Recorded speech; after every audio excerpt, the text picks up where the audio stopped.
Gagal bayar di aplikasi Julo dan Rupiah Cepat, ini gimana sih caranya biar kita bisa aman 100% dan apa saja yang harus kita ketahui dan apa saja yang harus kita pahami. Seenggaknya kalau ada penagihan kita ya tetap aman-aman jaya gitu ya teman-teman ya.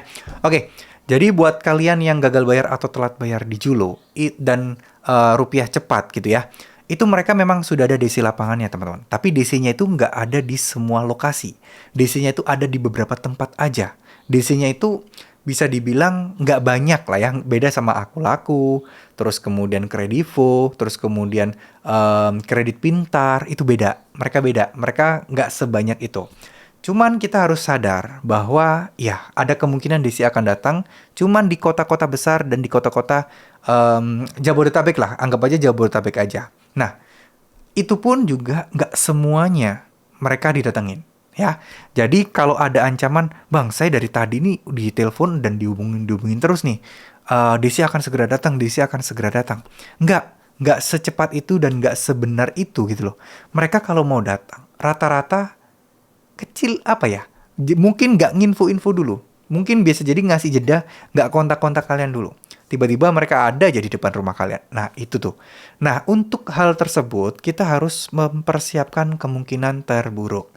Nah, apa itu? Yaitu kita memahami segala aturannya, bagaimana mereka melakukan penagihannya, apa yang boleh dan tidak boleh mereka lakukan, itu harus kita pahami. Nah, salah satunya yang harus kita pahami adalah masalah pinjol ini tidak ada urusannya dengan polisi atau pidana. Jadi kalau teman-teman mendapatkan ancaman pidana, terus kemudian kantor polisi gitu-gitu ya, nggak perlu takut, tenang aja. Sama satu hal lagi yang teman-teman harus ketahui dan harus pahami ya, mereka juga nggak boleh merampas paksa uang kalian. Mereka juga nggak boleh meminta, apa ya istilahnya, kalian punya barang apa? Ayo jual sekarang ke Pegadaian. Ayo jual barang ini nanti uangnya saya tunggu, pakai pakai duit ini aja. Jangan sampai kalian menghindar-hindar padahal kalian punya harta, tapi kalian sengaja nggak bayar. Akhirnya orang akan takut akan bayar. Nah, ini nggak boleh sebenarnya. DC tidak boleh memaksa. Kalau orang tidak punya uang, DC itu sebenarnya nggak bisa ngapa-ngapain. Nah, makanya strategi mereka itu kan biasanya kayak bukan bukan istilahnya kayak bukan nakut-nakuti ya, tapi kayak memberikan kayak statement-statement yang ambigu, yang mana kadang membuat orang itu takut, gelisah, yang pada akhirnya ya nggak ada pilihan lain nih. Saya harus ngejual barang-barang saya. Saya harus gali lubang tutup lubang. Nah, itu yang paling parah. Kalau disuruh gali lubang tutup lubang, jangan pernah mau. Maksudnya itu adalah kalian disuruh untuk minjam di tempat lain, mencari dana talangan, dan jangan mau. Biarlah kita masalah ini satu aja kita beresin, karena segala resikonya sebenarnya udah tercatat di OJK. Sanksi terbesar kalian itu adalah sebenarnya, ya udah, masuk aja udah di silik OJK, udah kelar.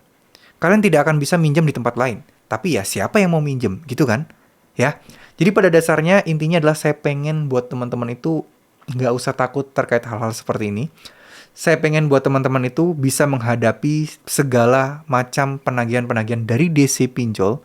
Karena kita nggak pernah tahu, kadang kita beruntung berhadapan dengan DC pinjol yang baik, yang selalu mengikuti aturan. Tapi kadang kita itu juga bisa aja berhadapan dengan DC pinjol itu yang kurang ajar, yang selalu melanggar aturan. Nah, itu yang harus kita jaga-jaga. Oke, terima kasih. Semoga apa yang saya sampaikan bisa bermanfaat. Mohon maaf jika ada salah-salah kata. Wassalamualaikum warahmatullahi wabarakatuh.